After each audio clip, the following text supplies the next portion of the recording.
Each of you has the power to change hearts, transform lives, and shape your country's destinies. I love talking about success. Frankly, I like talking about success much more than politics, right? But there are a few things when you're talking about being successful. And I say it, and I say it, and it's never going to change. You have to love what you do. You're all young. And the most successful people that I know are people that aren't the richest at all. They don't make it all the most money. They're teachers.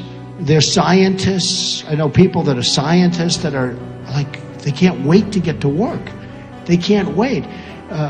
Policemen, you know, our police departments are, I think, terribly disrespected. I think they're not given the credit for the great job they do. I have to be honest with you.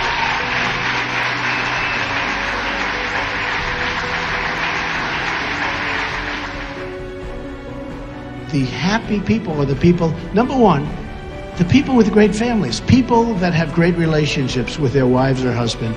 Very, very important toward success, because I don't consider success necessarily monetary, because I know the most successful people in the world, and many of these people are really miserable people, okay?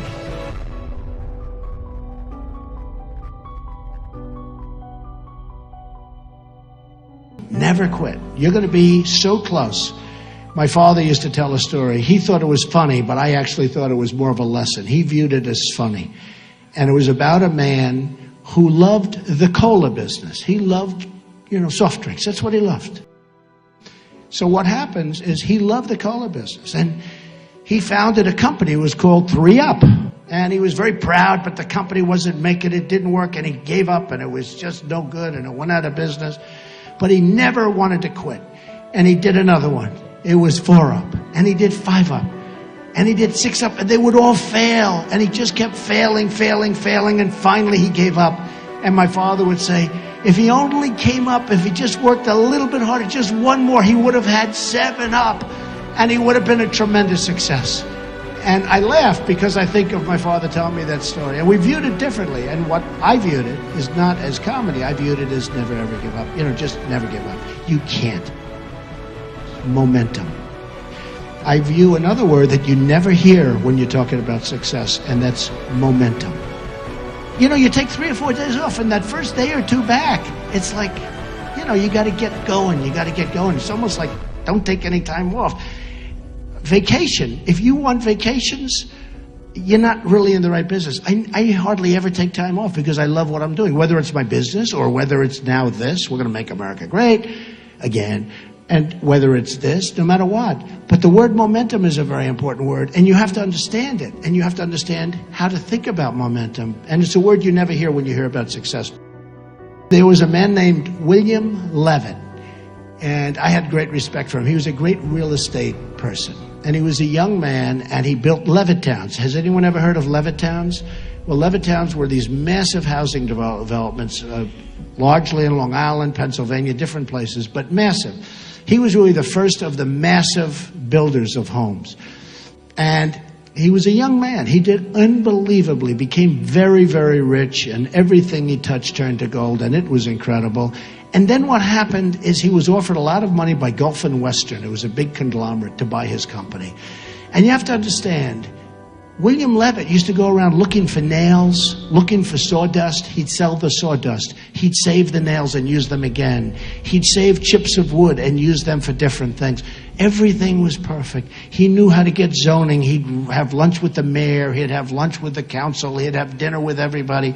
He was the ultimate professional real estate developer, and he built Levittowns. Remember, he was the first really large-scale housing sprawl all over the country. Actually, they went all over the world. So Gulf and Western came to him, and they offered him a lot of money, more money than he ever thought possible. And he took it, and he said, oh boy, this is great.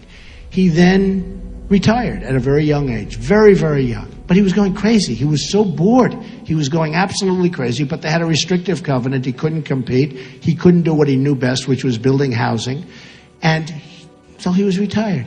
He moved to the south of France. He bought a magnificent yacht. Now he's getting a little older. He's still in retirement, lost his momentum, remember the word. And Gulf and Western comes back, and they're dying. This is a big company, but they're dying.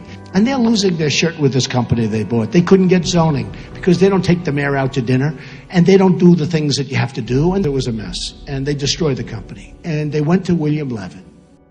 They came to him. They said, we'd love to sell you the company back. Would you have any interest? Yes, I would. I'd love to buy it back. So he bought this big company back, bigger than what he sold. He had all this land that was unzoned and all. And he worked like crazy. He worked 24 hours a day. Work.